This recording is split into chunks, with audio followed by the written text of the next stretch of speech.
Hello बच्चों, Shri Vashishtha coaching classes में आपका स्वागत है। अध्याय 5 का प्रश्न क्रमांक 14 क्या है बच्चों? एक व्यापक ड्रिल अभ्यास के लिए विभिन्न स्कूलों के 6250 विद्यार्थियों को पंक्ति में इस प्रकार व्यवस्थित किया जाता है कि प्रत्येक पंक्तियों में उतने ही विद्यार्थी रहें जितनी की पंक्तियों की संख्या है। ऐसे करने पर प्रशिक्षित यह पाता है कि 9 विद्यार्थी शेष रह जाते हैं। इस वर्ग की प्रत्येक पंक्तियों में विद्यार्थियों की संख्या ज्ञात कीजिए। तो देखो कुल विद्यार्थी कितने हैं? अभी हमने जो प्रश्न में देखा तो वो हैं 6250 विद्यार्थी। फिर हम लिखेंगे वर्ग के उपस्थित विद्यार्थी, मतलब जो वर्ग में विद्यार्थी उपस्थित हैं। तो भाई हैं तो पूरे, लेकिन उसमें कितने एक्स्ट्रा है? तो हमने बोला 9। तो इसमें से यदि मैं 9 विद्यार्थियों को कम कर दूं, ठीक है, यदि मैं 9 विद्यार्थियों को कम कर दूं तो हमें पता चल जाएगा कि जो शेष है वो हट गए, जितना बचेगा वही आपका पूर्ण वर्ग होगा। तो हम घटा लेते हैं इसको। यहाँ पर देखो 9 में से 0 तो जाएगा नहीं, तो इसको 10 कर देंगे, इसको 4 कर देंगे। 1 4 2 6, मतलब उस पंक्ति में जो उपस्थित टोटल विद्यार्थी हैं वो ये हैं, कितने? 6241। अब हमें बताना भाई, ये तो वर्ग में, तो हमें पंक्ति बताना, तो हम निकालेंगे तब पंक्ति में उपस्थित विद्यार्थी बराबर हमें क्या करना है, इसी का निकाल देना है वर्ग। जो वर्ग होगा वही हमारा क्या होगा, उत्तर। तो मैं आपको यहाँ वर्ग निकाल कर बता दूं। सबसे पहले हमको क्या करना होता, अभी हमने कुछ 1-2 क्वेश्चन पहले किया था कि 2-2 का हम बनाते हैं पेयर। तो मैंने ये 2-2 का पेयर बना लिया। अब देखो, अब 62 किसके वर्ग के आसपास आता है? तो देखो 7 सतैया कितना होता है? 49। और 8 अठैया होता है 64। तो 64 ज्यादा हो जाएगा, तो हमने ले लिया 7 का वर्ग। तो एक 7 को यहाँ लिख देंगे, एक को यहाँ। तो 7 सतैया 49, ठीक है। अब ये हो गया अपना, 9 में से 2 तो जाएगा नहीं, है ना। तो अपन ने यहां से ले लिया, इसको कर दिया 5 और इसको कर दिया 1। तो 12 में से 9 जाएगा तो 3 बचेगा, 5 में से 1, तो ये आ गया आपका 13। अब ये वाले पेयर को हम उठा कर ले आएंगे नीचे और यहाँ का कर देंगे, इसको डबल कर देंगे, तो ये हो जाएगा आपका 14। यहां तक क्लियर होगा? क्या किया मैंने, सबसे पहले ये 62 के आसपास का वर्ग देखा तो वो था 7 सतैया 49। 49 से घटाया 13 आ गया, और ये वाला 41 का पूरा 41 यहाँ पर आ गया। सॉरी, मैंने 43 लिख दिया।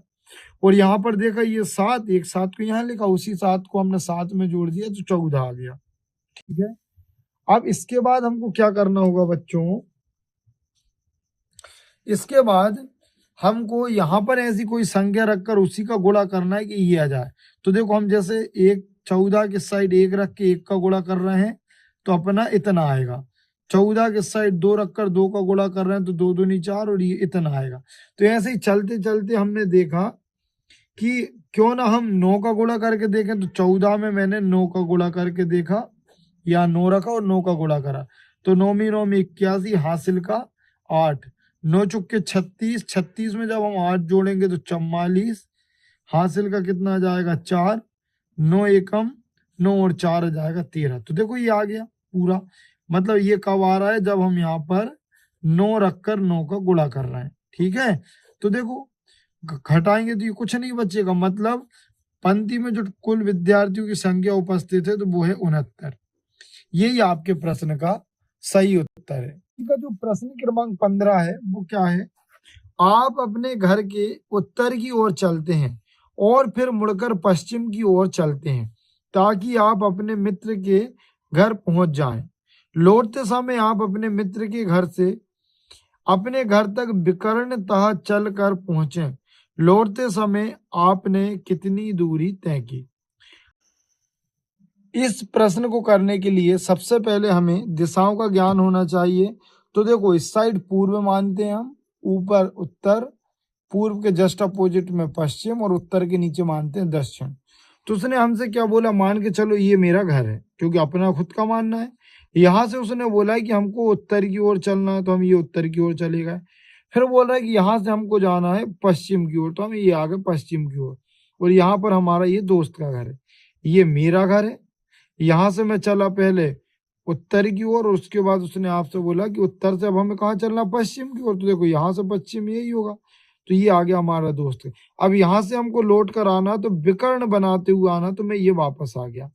तो वो हमसे बोला है कि अब हमें ये बताओ कि मेरा घर मेरे दोस्त के घर की कितनी दूरी है। अपन इसको नाम दे देंगे, मान लो ये ए मेरा घर है, ये बी है, और ये बिंदु सी है। तो हमें ए से लेकर सी तक की दूरी बताना है। तो इसमें हमको लगाना पड़ेगा पाइथागोरस प्रमेय। तो पाइथागोरस प्रमेय कैसे लगाते हैं, तो देखो 90 अंश के सामने वाली जो भुजा होती है उसको हम सबसे पहले लिख देते हैं, और उसके बाद बाकी दोनों भुजाओं को प्लस में लिख देते हैं, ठीक है ना। तो ये तो आपको समझ में आ ही गया होगा। और उसके बाद हमको क्या करना, सब पर लगा देना है वर्ग। यही पाइथागोरस ने बोल के गया था कि भाई 90 अंश के सामने वाली भुजा को पहले लिख दो वर्ग लगाकर, और बाकी दोनों भुजाओं को वर्ग कर कर योग कर दो, ठीक है। अब हमें सी ए का मान बताना है, तो यहाँ से जब हम वर्ग को हटाएंगे तो इस साइड करनी लग जाएगी, तो ये बचेगा ए बी का वर्ग धन बी सी का वर्ग। और आपके आपके मित्र से घर से जो दूरी होगी वो कितनी होगी, करनी ए बी का वर्ग धन बी सी का वर्ग। यही आपके प्रश्न का उत्तर है। यदि आपको समझने में इसमें कंफ्यूजन है तो वीडियो को पॉज कर कर देखें। वीडियो समझ आई हो, मेरे क्वेश्चन के आंसर समझ आते हो, तो आप चैनल को लाइक करें, सब्सक्राइब करें, अपने दोस्तों के साथ शेयर करने ना भूलें। Thank you for watching.